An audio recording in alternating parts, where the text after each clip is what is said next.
तीन शिरे सहा हात तया माझा दंडवत. तर आज आहे शेपूची भाजी. फोडणी दिली आता इथं. लसूण मिरची टाकली. बर.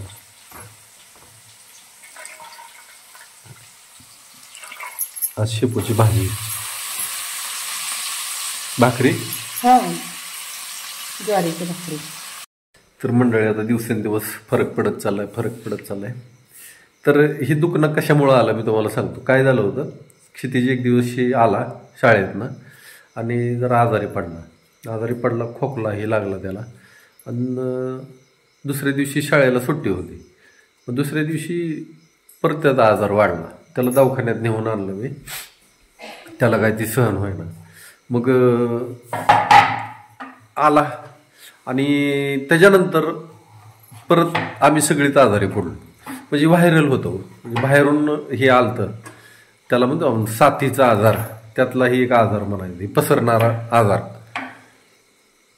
तर सगळ्यांना त्रास झाला ह्याच्यामध्ये. साथीचा आजार तर असतातच, असं तसं. छोटा भोपळा आणला होता आपण, ती करून घेऊ म्हणलं आता. कारण भाजी ना पातळ करणार आहे का तू? ही भोपळा भाजी होती शिजून लयच थोडी झाली. बर. शेपूची भाजी. मग आता थोडा भोपळा बी कर, पातळ कर जरा. पातळ म्हणजे मग गरगटाच करावं लागेल. होय. चला आज हाय जेवण तर जाणार नाही बरं का, पण करायचं काय जाईल ते जाईल. पण थोडंफार खायला पाहिजे. आजारपणात उठल्यावर तोंड कसं कडू पडतं. तर मित्रांनो, तुम्हाला असंच एक उपाय सांगतो मी. जर का आजारपणातनं उठलो आपण, तोंडाला चवच नसेल, अजिबातच चव नाही, तर तोंडाला चव येण्यासाठी काय करायचं. तर तुम्ही किती चवदार अशा भाज्या बनवल्या तरी सुद्धा काही उपयोग होत नाही. तर काय करायचं माहिती आहे का, आपल्या फ्रीजमध्ये एक बर्फाचा खडा असतो असा. तर फ्रीजमधला बर्फाचा खडा घ्यायचा आणि आपल्या जिभीवरनं असा फिरवायचा त्याला. सकाळ दुपार संध्याकाळ 2-3दा फिरवलं तुम्ही की तुम्हाला चांगला रिझल्ट येईल. लगेचच तुमच्या जिभेला चव यायला चालू आहे. असं आहे. आता ह्याच्या मागचे शास्त्रीय कारण पण तुम्हाला सांगतो. ज्या टायमाला माणूस आजारी पडतो, ताप येतो, आणि ताप आल्यानंतर बघा माणसाला भूकच लागत नाही, जेवण जातच नाही. त्याच्या मागचं कारण शास्त्रीय असं असतं की ज्या टायमाला ताप येतो त्या टायमाला आपला आतला जी अग्नी असतो शरीराचा, ती एकदम शांत झालेला असतो. कारण की शरीराची उष्णता वाढलेली असते. पण जो आपला जठराग्नी म्हणायचा थोडक्यात, ती एकदम शांत झालेला असतो, मंद झालेला असतो. पाचन एकदम असं मंदावलेलं असतं. त्या टायमात जर का आपण भरपेटवर जेवण केलं तर त्याचा शरीरावर एकदम दुष्परिणाम बेकार होणार आहे. तर तसं शक्यतो तुम्ही करू नका. ज्या टायमाला माणूस आजारी पडतं, शरीर जेवढं मागतंय ना खायला तेवढंच खायचं, जास्त खायचं नाही कधी, लक्षात असू द्या. सकाळ चालू झाले पोहे बनवायला. आणि आज इतकं गार हवा सुटली की 9:30 वाजले तरी थंडवा काही जाय नाही. एवढं गार वारं सुटलं. थंडीच्या दिवसात वारं जर सुटलं तर म्हणायचं काय खरं नाही, लईच गारठा लागतो. मग तर थोडंसं पोहे खाऊ आणि गावात जरा थोडं काम आहे माझं गावामध्ये. कोथिंबीर टाका भरपूर आहे आपल्याकडं. कोथिंबीर ही शरीराला लय चांगली आहे बरं का.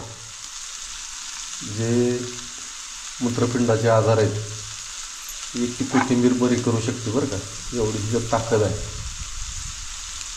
आणि थंड प्रकृतीची आहे. हे थंडीत जरा थोडी कमी टाकणार.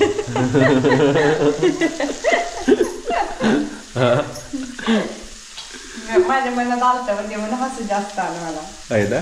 तुम्ही म्हणला ना थंड प्रकृतीची आहे, मग आता गारठ्यात खायचं की नाही असं विचारावं. नाही पण कोथिंबीरीशिवाय चवच नाही कशाला. कोथिंबीर तर पाहिजे. सुगरण. The next day.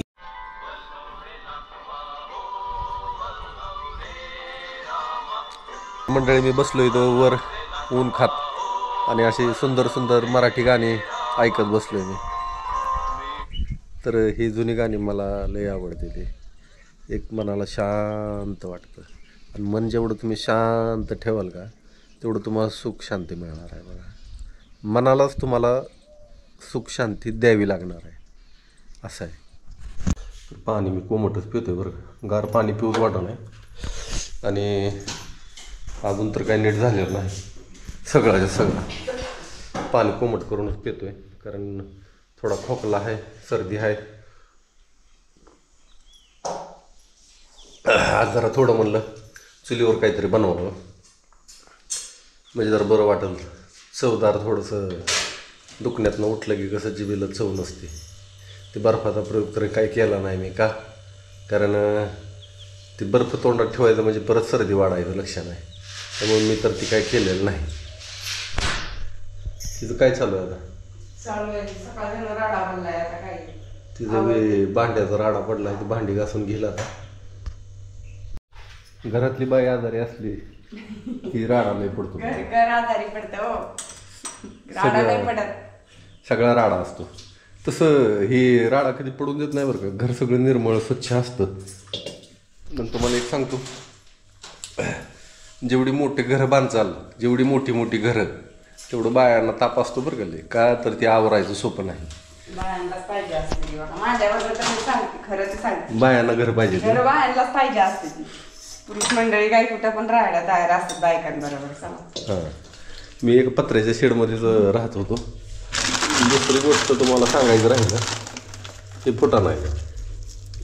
ते फुटाणं सर्दी खोकल्यामध्ये तुम्ही जर हे खाल्लं ना तर तुमची सर्दी कमी येणार, कारण की ह्याचा गुणधर्मच आहे, ही कफ शामक आहे. कफ तुमचा शमवतं, पण ही वायू वाढवतं बरं का. म्हणजे ज्याला पोटात गॅसेस होते त्यांनी काही खाऊ नका, असं आहे.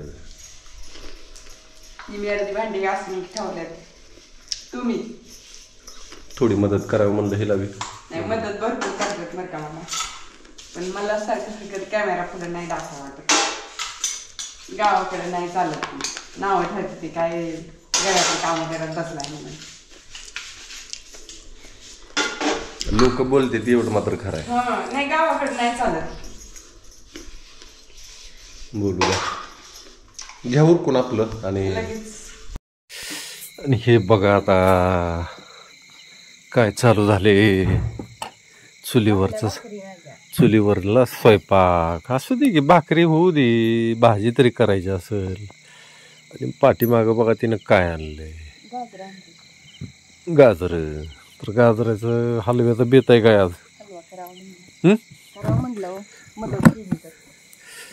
मदत केली तर पोरांना लावायचं कामाला. माझी मनस्थिती तर नाही बघ मदत करायसारखी. गायींना बुसकाट ठेवावं लागेल का? ठेवलं का? बरं झालेलं का. असा चंद्र वर आणि चांदण्या, अशा चांदण्या, पीठ चांदणी मोठीची मोठी दिसती बाबा ह्याच्यात. तर चुलीच्या जवळ बसावं असं माझ्या मनात यायला लागले बरं का. तर चुलीच्या जवळ जाऊन बसले की बायांना राग येतो, बाया खवळल्या त्या, त्यामुळे लांबच बरं आहे. हो, डाळीची आमटी करू का बटाट्याची आमटी करू? बटाटा. अरे पण तिने मला विचारले, तुला नाही. डाळ नको वाटते ना. बटाटा आवडतो, डाळ पण आवडते की, पण बटाटा आवडतो. बटाटा सगळ्यात आवडतो त्याचा. चालते. आणि आता जास्त मी बटाटा करतच नाही, जवळजवळ दिवाळीपासून 3-4 वेळा झाला असेल फक्त आता. आपला भाजीपाला आल्यामुळे जास्त बटाट्याला कट व्हायला लागला, त्यामुळे ती जोरात म्हणला बटाटा. बटाटा आमटी कर मस्त. कशी करायची आमटी? करायची पिवळं बटाटा टाइम लागेल. पिवळं पण करते, पण पोट भरणार आहे का? आमटी कर चांगली मस्त. सुकं करायचं म्हणलं, मेथीची भाजी एवढी मोठी केलेली कुणीच खाल्ली नाही तशीच. मेथीची भाजी मी काय खाल्ली नाही. आजारपणात उठलेला असतो, पाचन मंदावलेलं असतं, आणि मी ह्या पालेभाज्या पचाय थोड्या जड असते त्याच्यामुळे मी खाल्ले नाही. अजून जेवण तर जाते ते का? जेवणच करू वाटत. मग आता आमटीच करते मी, जरा चुरून खायला बरं वाटत. म्हणजे जरा बरं वाटत. चालते करा. हा, यांची चालू झाली ती इथं जेवण सगळ्यांची. आणि भाजी आहे आज आहे बटाटा, लांबणच दिसतोय बाबा. तिकडं मेथीची भाजी आहे, भरपूर भाजी आहे आज. सगळ्यांनी जेवायला या. खाली बसा की तुम्ही पण. बसतोय की मी, बघतोय जागा कुठं मिळते मला बसायला. ते हातरून इथं घ्या. तू तशीच बसली खाली, काहीतरी घे हात राहायला. मला काय वाटत नाही. फरशी गार लागतील.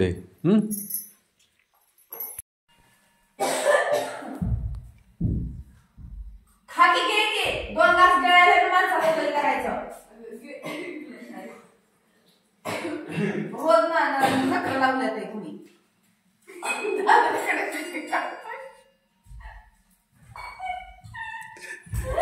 ह्यांचं एकमेकाशिवाय पटत बी नाही आणि इतकी ताप देते ती लेकर.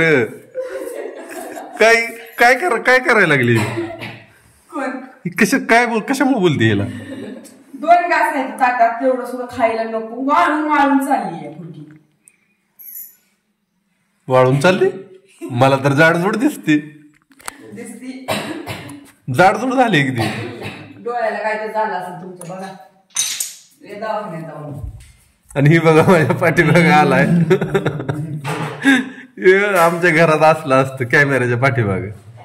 लय काय चालतंय. हिला बी हसू येत आहे.